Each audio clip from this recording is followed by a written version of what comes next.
बिस्मिल्लाहिर्रहमानिर्रहीम। अस्सलाम वालेकुम नाज़रीन, आप देख रहे हैं आज तक न्यूज़। इससे पहले आप इस कहानी की 43 हिस्सा सुन चुके हैं और अब किस नंबर 44 मुलाहिजा फरमाएं। उसने तीसरा बटन दबा दिया। स्क्रीन पर तय खाने का मंदिर उभर आया। चौथा बटन दबाने से तय खाने के उस कमरे का मंदिर दिखाई देने लगा। समित्रा ने फिर हाल कमरे वाला मंदिर सेट कर दिया और मुस्कुराते हुए मेरी तरफ देखने लगी।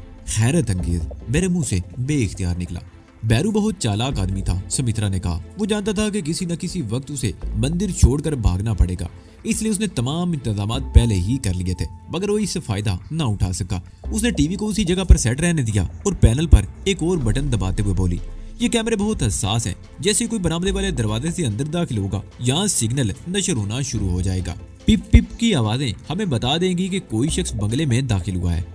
बैरू को मैं महज पंडित ही समझता रहा था, लेकिन वो बहुत चालाक आदमी साबित हुआ था, मगर मौत के सामने उसकी कोई चालाकी काम ना आ सकी। हम दोनों उस कमरे की सफाई करने लगे। फर्नीचर वगैरह साफ करने के बाद समित्रा ने अलमारी से एक बेड शीट निकाल ली। बेड पर चादर बिछाने में मुझे उसकी मदद करनी पड़ी और फिर उस वक्त रत्ना दरवाजे पर नमूदार हुई। चाय तैयार है, आप लोग तशरीफ ले आइए, वो मुस्कुराते हुए बोली।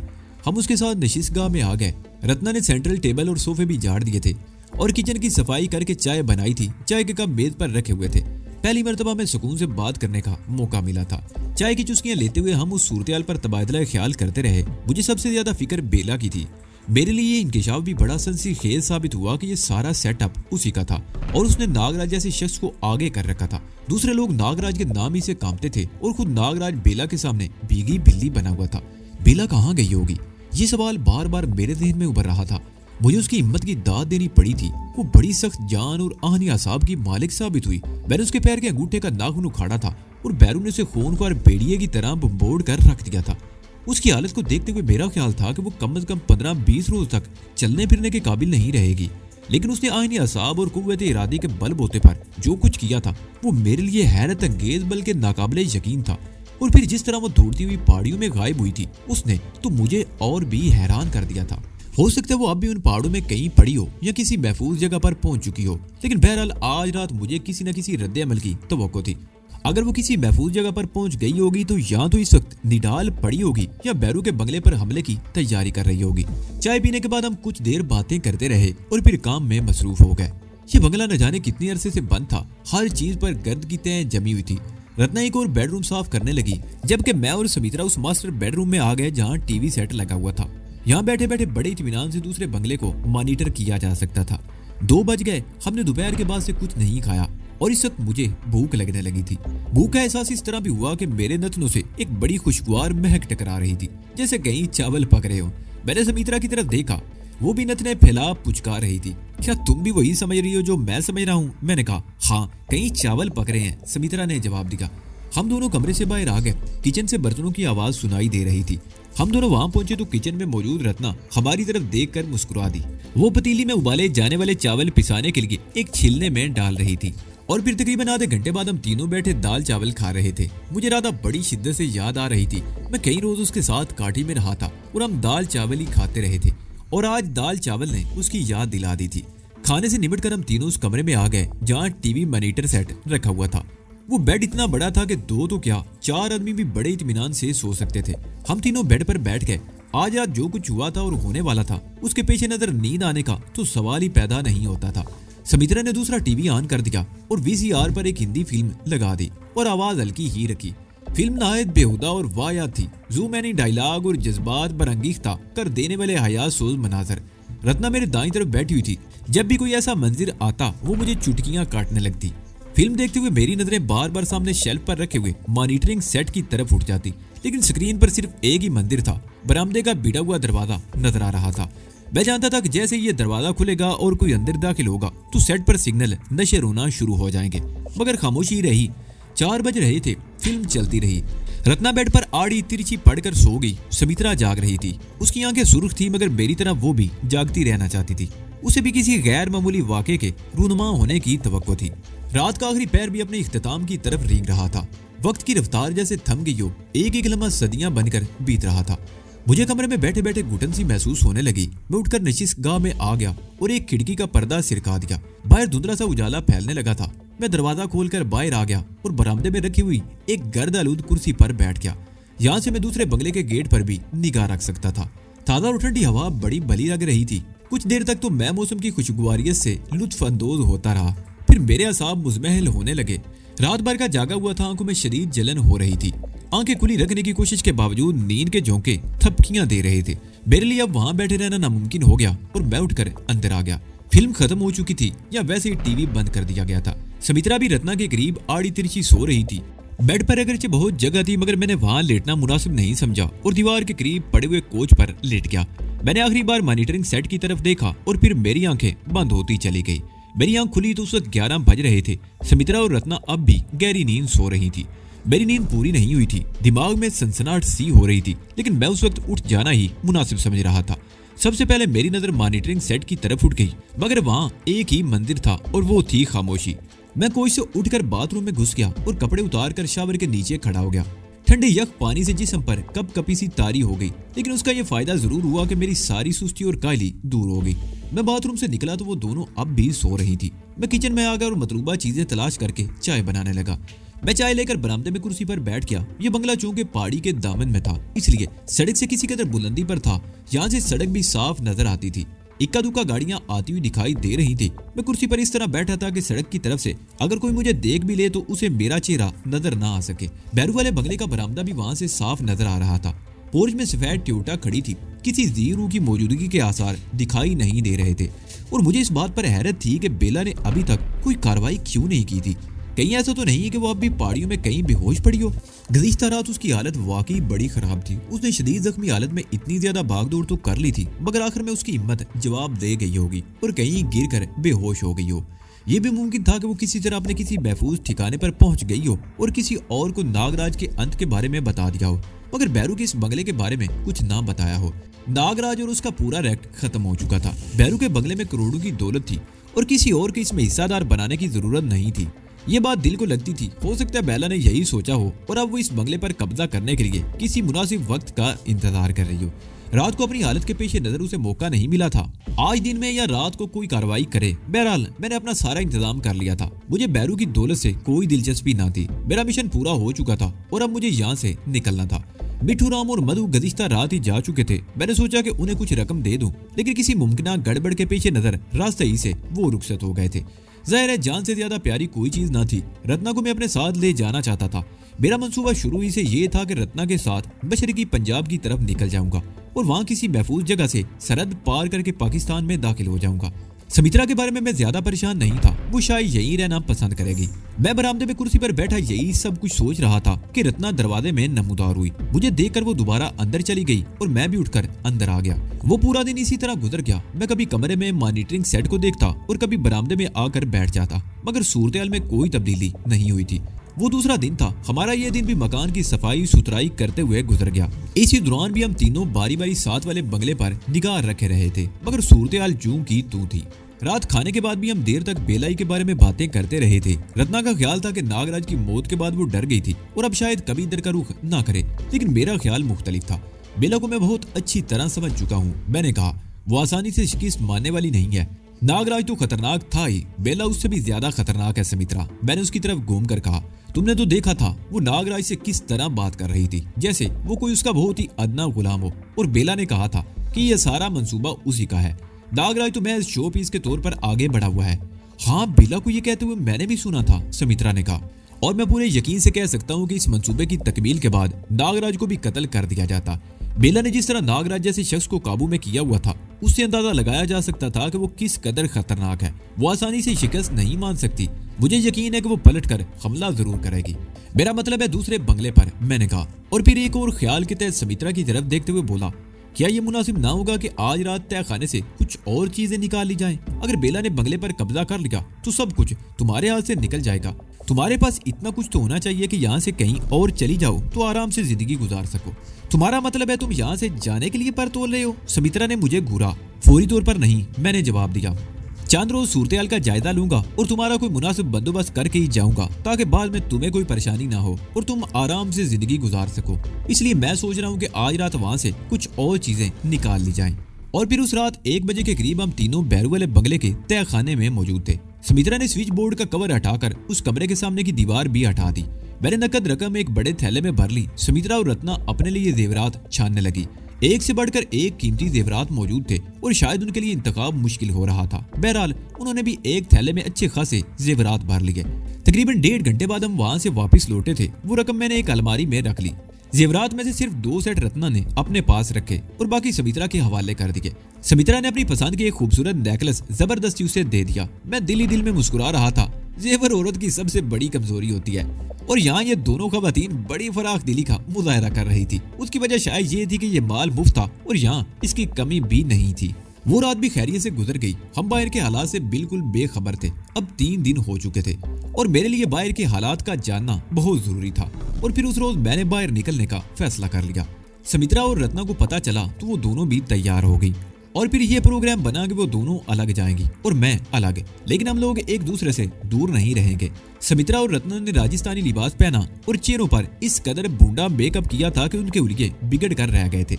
उन्हें देखकर लगता था जैसे वो किसी नायत पसमानदा गांव से आई हो। मैंने अपने लिए एक हिंदू साधु का गेटअप पसंद किया। वैसे भी अब मुझे पहचानने वाला कोई नहीं रहा था। सिर्फ एक बेला थी और ज़ाहिर वो मेरी तलाश में सड़कों पर नहीं फिर रही होगी। साधु के गेटअप में तो मेरा हुलिया और भी बिगड़ गया था। शाम का अंधेरा फैलने के थोड़ी देर बाद हम उस बंगले से निकल गए। हम तीनों के पास पिस्तौल मौजूद थे जो लिबास में छुपा रखे थे। बंगले की चाबियां सुमित्रा ने अपने पल्लू से बांध ली थी। गेट से निकलते ही मैं एक तरफ अंधेरे में खड़ा हो गया और जब वो तकरीबन 100 गज आगे निकल गई तो मैं भी राम राम जपता हुआ उनके पीछे चल पड़ा। सालार बाजार सबसे ज्यादा करीब था। उस इलाके में बड़ी रौनक थी। बड़ी तादाद में स्याह भी नजर आ रहे थे। सुमित्रा और रत्ना इधर उधर घूमती रही और मैं उनके पीछे पीछे चलता रहा। कभी वो रुक जाती तो मैं भी करीब ही रुक जाता और आसपास मौजूद लोगों से बातें करने लगता। हमें मुख्तलिफ शॉपिंग एरियाज में घूमते हुए 2 घंटे गुजर गए। सुमित्रा ने एक हलवाई की दुकान से मिठाई और पकोड़े वगैरह खरीदे और दूर हटकर फुटपाथ पर बैठकर खाने लगी। मैं भी उनके करीब ही बैठ के और भिखारियों की तरह हाथ फैला दिया। उन दोनों ने नागवार सी निगाहों से मेरी तरफ देखा। सुमित्रा ने 2 जलेबियां और 3-4 पकोड़े मेरे हाथ पर रख दिए और मैं उसे दुआ देता हुआ करीब ही बैठ गया। कोई ज्यादा गड़बड़ नहीं है, सुमित्रा ने सरगोशियाना लहजे में इस तरह कहा जैसे वो रत्ना से कुछ कह रही हो। लोगों को नागराज और उसके साथियों के कत्ल का पता चल गया है। लोग उस राक्षस से निजात मिल जाने पर बहुत खुश हैं, इसलिए शहर में रौनक भी नजर आ रही है। और राणा शमशेर सिंह को अब बेला की तलाश है। मैंने मुंह चलाते हुए अपनी मालूमात से आगाह किया। मेरा ख्याल है अब हमें वापस चलना चाहिए। शहर में घूमना बेकार है। ये खा लें तो चलते हैं, सुमित्रा ने जवाब दिया। हम तकरीबन आधा घंटा वहाँ बैठे रहे। उसके बाद मैंने उनसे बात नहीं की थी और अलग थलग ही रहा था। वहां से रवाना होने से पहले सुमित्रा ने कुछ और मिठाई ले ली थी। इस मर्तबा मैं उनसे आगे था। बाजार के अगले मोड़ पर इक्का दुक्का लोग ही थे। मैं मोड़ घूमा ही था कि अकब से रत्ना की चीख सुनकर चौंक गया और तेजी से पीछे मुड़ा। वो 2 हट्टे कट्टे गुंडे थे जो रत्ना को पकड़कर जबरदस्ती करीब खड़ी हुई जीप में बिठाने की कोशिश कर रहे थे। रत्ना चीखते हुए मुजाहमत कर रही थी और सुमित्रा भी उसे गुंडों की गिरफ्त से छुड़ाने की कोशिश में थी। मुझे समझने में देर ना लगी कि गुंडे हलवाई की दुकान से ही उनके पीछे लगे थे। यूं तो सुमित्रा के भी हसीन होने में कोई शुबा नहीं था, मगर रत्ना की बात ही कुछ और थी। लंबा कद, गुदाज जिस्म और मोटी मोटी स्याह आंखें। राजस्थानी लिबास में तो उसका सीना कुछ और भी तन गया था और वो वाकई दिलों पर क़यामत ढा रही थी। मैं ये भी समझ गया था कि वो गुंडे महज उसके हसीन होने की वजह से उसे उठाने के चक्कर में थे। अगर कोई और बात होती तो वो सुमित्रा को भी गिरफ्त में लेने की कोशिश करते और उन्हें अगवा करने का कोई और तरीका इख्तियार करते ताकि इस तरह हंगामा ना होता। वो दोनों चीख रही थी और लोग दौड़कर तमाशा देख रहे थे। कोई आगे आने की हिम्मत नहीं कर रहा था। मैं पलटकर फौरन ही उस तरफ दौड़ा और जाते ही एक गुंडे से लिपट गया। उस गुंडे को पीछे से गिरफ्त में लिया था। उसने मेरे पेट में कूनी मारी, मगर मेरी गिरफ्त इतनी कमजोर तो नहीं थी कि वो आसानी से छूट जाता। मैं चीख चीख कर लोगों को भी गैरत दिला रहा था। अगर उनके घर की किसी औरत को इस तरह उठाने की कोशिश की जाए तो क्या उस वक्त भी वो खामोश खड़े तमाशा देखते रहेंगे? मेरी ये चीख और पुकार नतीजा खेज साबित हुई और 5-6 आदमी आगे आ गए। एक गुंडे ने चाकू निकाल लिया, मगर मैंने उसे हाथ हिलाने का मौका भी नहीं दिया और उसका बाजू पकड़कर पीछे की तरफ मोड़ दिया। चाकू उसके हाथ से गिर गया। अब 10-12 आदमियों ने उन गुंडों को घेर लिया था और उनकी पिटाई कर रहे थे। मैंने सुमित्रा और रत्ना को इशारा किया। वो दोनों वहां से खिसक गई और मैं भी गुंडों की पिटाई में लोगों के साथ शामिल हो गया। 2 पुलिस वाले भी शोर सुनकर वहां आ गए। उन्हें पूरी बात बताई गई और गुंडों को उनकी तहवील में दे दिया गया। वो लौंडियां कहाँ हैं? एक पुलिस वाला इधर उधर देखने लगा। शरीफ नारियां थी, अपनी इज्जत बचाकर उधर को चली गई हैं हवालदार। मैंने मुखालिफ सिमत की एक गली की तरफ इशारा कर दिया। कोई बात नहीं, तुम हमारे साथ चलो साधु महाराज। एक पुलिस वाले ने कहा।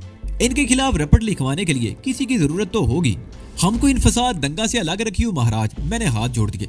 हम साधु संत लोग हैं, इन झगड़ों में ना पड़त। इन्होंने औरतों को ना छेड़ा होता तो हम यहाँ कभी ना रुकते, अपनी राह चलते रहते।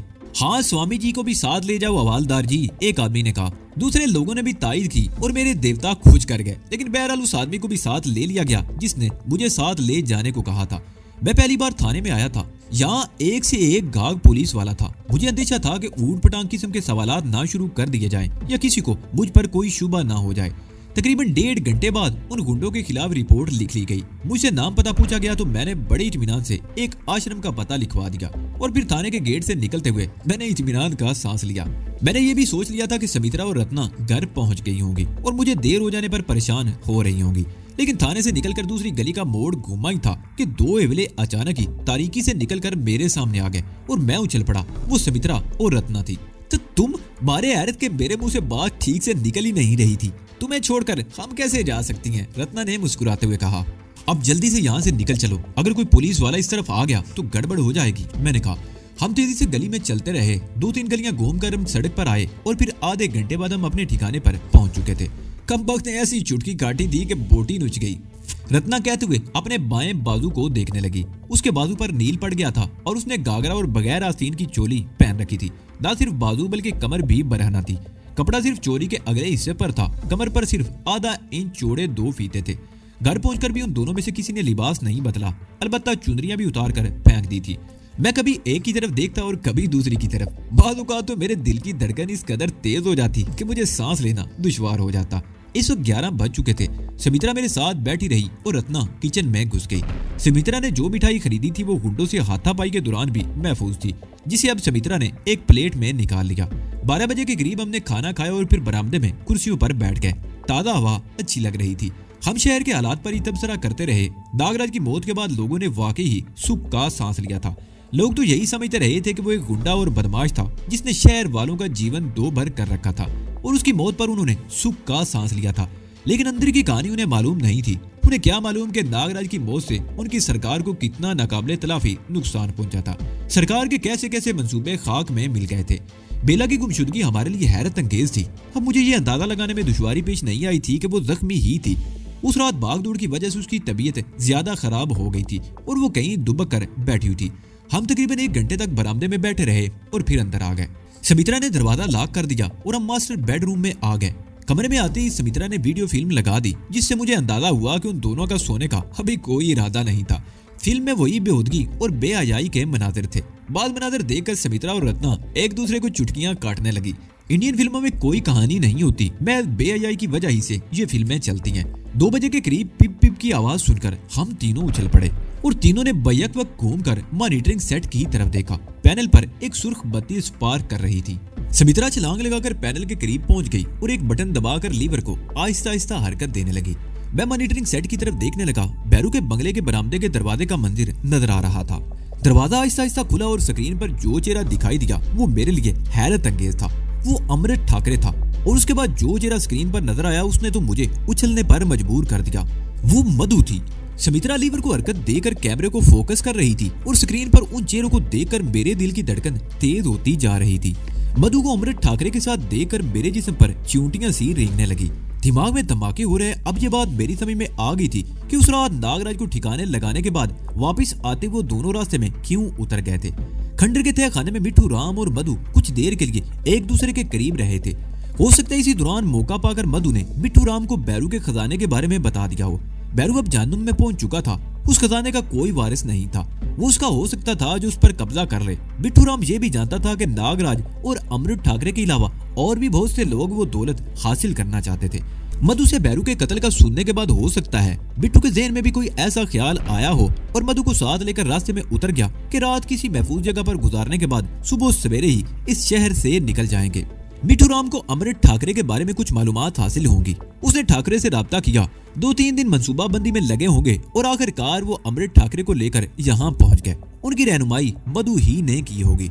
मैं स्क्रीन पर उन लोगों की सूरतें देख रहा था जो बरामदे वाले दरवाजे से अंदर दाखिल हुए थे। ठाकरे, मधु और 2 आदमी और थे, मगर उनमें मिठू नहीं था। ठाकरे और उसके साथियों के पास ऑटोमेटिक राइफलें थी, मगर मधु खाली हाथ थी। उन लोगों की नकलो हरकत के साथ सुमित्रा पैनल के लीवर को भी हरकत देती रही। वो लोग चारों तरफ फैल गए।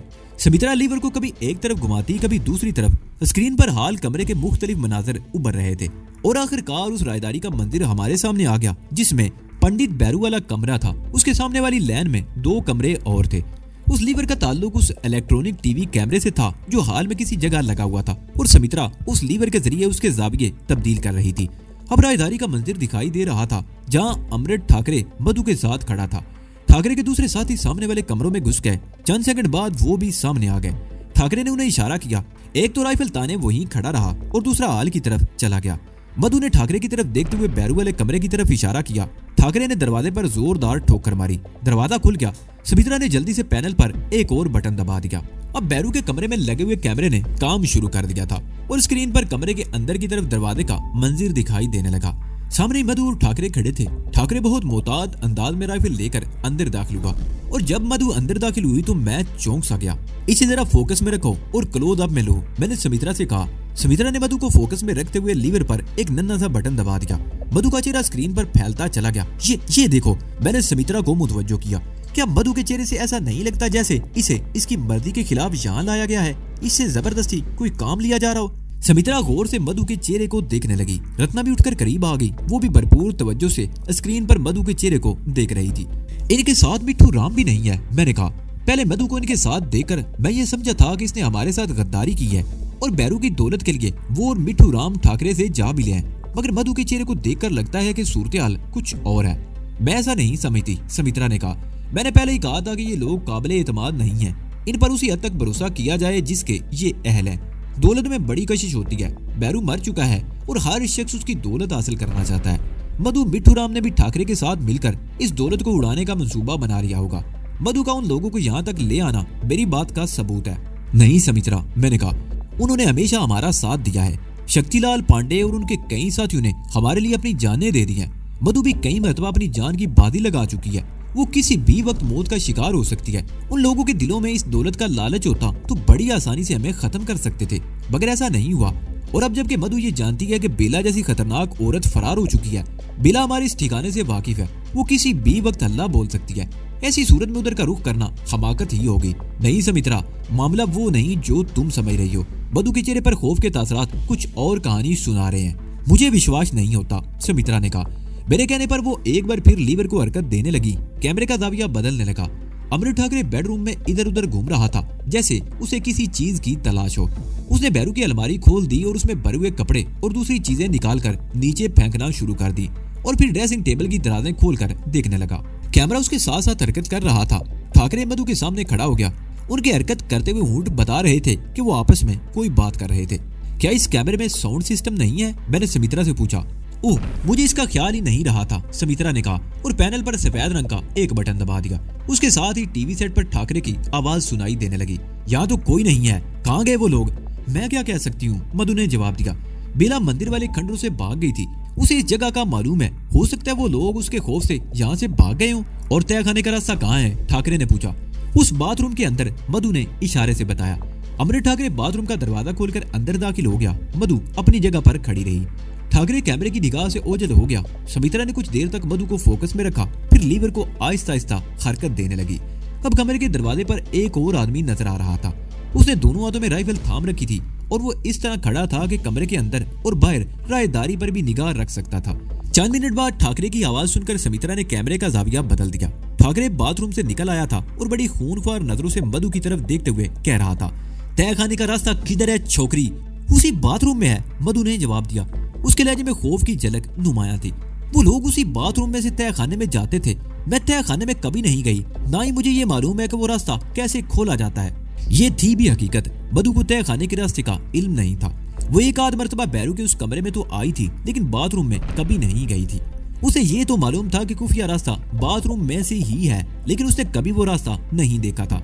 सीधी तरह बताती है या दूसरा तरीका इख्तियार करूं, ठाकरे ने कहते हुए उसके बाल मुट्ठी में पकड़कर उसका सर पीछे की तरफ झुका दिया और दूसरे हाथ में पकड़ी हुई राइफल की नाल उसकी कनपटी पर रख दी। अगर तुमने नहीं बताया तो इस राइफल की सारी गोलियां तुम्हारी खोपड़ी में उतार दूंगा और तू भी अपने उस यार के पास पहुंच जाएगी। मैंने समित्रा की तरफ देखा। वो ओले से सारी लाकर रह गई। मेरी बात दुरुस्त निकली थी। मधु ने अपनी मर्जी से यहाँ नहीं लाई थी, उसे जबरदस्ती लाया गया था और जाहिर है यहाँ लाने के लिए उसके साथ कोई ज्यादती भी की गई होगी। और ठाकरे की इस बात ने भी मुझे चौंका दिया था कि और तू भी अपने यार के पास पहुंच जाएगी। इस बात का सिर्फ एक ही मतलब हो सकता था कि मिट्टू राम को खत्म कर दिया गया था, लेकिन मुझे हैरत इस बात पर थी कि ये दोनों ठाकरे के हाथ कैसे लगे थे। मधु की चीख की आवाज सुनकर मैं स्क्रीन की तरफ मुतवज्जो हो गया। ठाकरे उसे बालों से पकड़े जोर जोर से झटके दे रहा था और फिर उसने जोरदार धक्का देते हुए मधु को बेड पर गिरा दिया। ओ बब्बर, वो दरवाजे में खड़े हुए आदमी की तरफ देखते हुए चीखा, इससे पूछ धरती के भीतर जाने का रास्ता किधर को है? ना बतावे तो इसका मस्तक दुरुस्त कर दे, नहीं तो अपना मस्तक घूम जाएगा। बता देगी, क्यों नहीं बतावेगी? बब्बर मूंछों पर ताव देता हुआ आगे बढ़ गया। उसने अपनी राइफल ठाकरे के हवाले कर दी और मधु की तरफ बढ़ने लगा। मधु पुश के बल बेड पर पड़ी थी, उसके चेहरे पर खौफ और आंखों में वहशत उभर आई थी। वो कूनियों के बल आहिस्ता आहिस्ता पीछे हटने लगी। मैं सच कहती हूँ, वो अकला कर रहेगी। तय खाने का रास्ता उसी बाथरूम में है, लेकिन मुझे पता नहीं।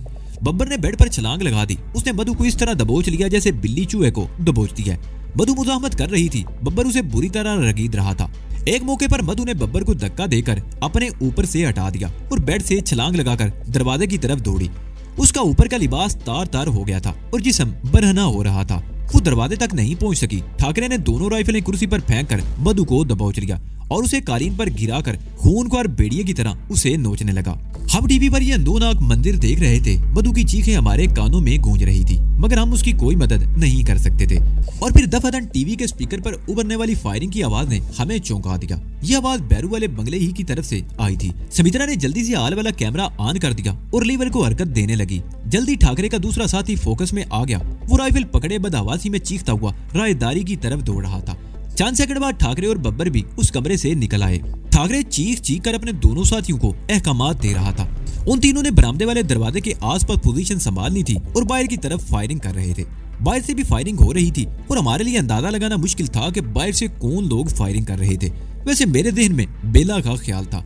समित्रा ने एक बार फिर कमरे वाला कैमरा ऑन कर दिया। मधु कालीन पर पड़ी थी, उसका लिबास फट चुका था, चेहरे पर बेपनाह वहशत थी। वो खौफजदा सी नजरों से इधर उधर देख रही थी और फिर अचानक ही जैसे उसकी आंखों में अजीब सी चमक नजर आई। वो रेंगती हुई बेड के नीचे चली गई। मेरा ख्याल था वो फायरिंग से खौफजदा होकर छुपना चाह रही थी। मधु कई मरतबा मेरे साथ अहम मार्कों में हिस्सा ले चुकी थी।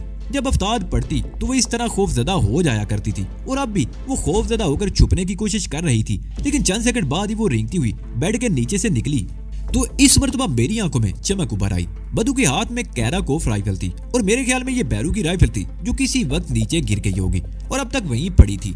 मधु चूंकि कालीन पर पड़ी हुई थी इसलिए उसने बेड के नीचे ये राइफल देख ली थी। मधु उठकर खड़ी हो गई और राइफल को दोनों हाथों में संभाल कर दरवाजे की तरफ बढ़ी। उसकी चाल में हल्की सी लड़खड़ाहट थी। वो कमरे से निकल गई। अब हाल कमरे वाला कैमरा ऑन हो गया। मधु फोकस में थी। वो राइफल संभाले आगे बढ़ रही थी। उसके चेहरे पर अब खौफ की बजाय सफाकी थी। राहदारी के आखिर में पहुंचे उसने फायरिंग शुरू कर दी। तड़तड़ाहट की आवाज के साथ बब्बर की चीख भी गूंजी थी। वो लड़खड़ाता हुआ नीचे गिरा। उसके जिस्म से खून की कई धारें बह निकली थी।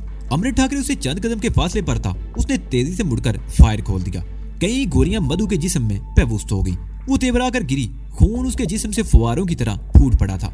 समित्रा ने कैमरा एक बार फिर ठाकरे पर फोकस कर दिया। वो चीखता और फायरिंग करता हुआ खिड़की से बाहर की तरफ छलांग लगा रहा था। उसका दूसरा साथी भी दरवाजे से बाहर छलांग लगा चुका था। बाहर से फायरिंग की आवाजें सुनाई दे रही थी। समित्रा ने कैमरा एक बार फिर मधु पर फोकस कर दिया। मधु पूछ के बल पड़ी थी। उसके एक हाथ में अब भी राइफल मौजूद थी। उसके चेहरे पर करबो अजियत के तासरात मुंजमिद होकर रह गए थे। समित्रा ने कैमरे को एक बार फिर बरामदे वाले दरवाजे पर फोकस कर दिया और लीवर से हाथ हटा लिया। वो सीधी होकर अजीब सी नजरों से मेरी तरफ देखने लगी। तुमने ठीक ही कहा था, वो बोली। उसे जबरदस्ती यहाँ लाया गया था और वो वाकई ही वफादार थी। उसने तय खाने का रास्ता नहीं बताया। मेरा ख्याल उसे रास्ता मालूम नहीं था, रत्ना ने कहा। जिस तरह जान के खौफ से उन्हें लेकर यहाँ वो आ गई थी, अगर तय खाने का रास्ता मालूम होता तो वो भी बता देती। उसे मालूम था। समित्रा के होठों पर खफीफ सी मुस्कुराहट आ गई। एक मर्तबा मैं उसे तय खाने में ले गई थी और उसे सब कुछ दिखाया था।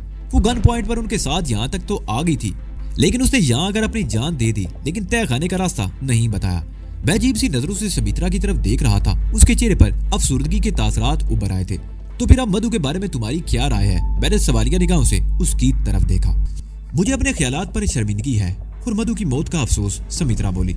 बेचारी, रत्ना बोली। अच्छी लड़की थी। हमारा साथ अगरचे चंद रोज ही रहा, लेकिन लगता था जैसे हम बरसों से एक दूसरे को जानते थे।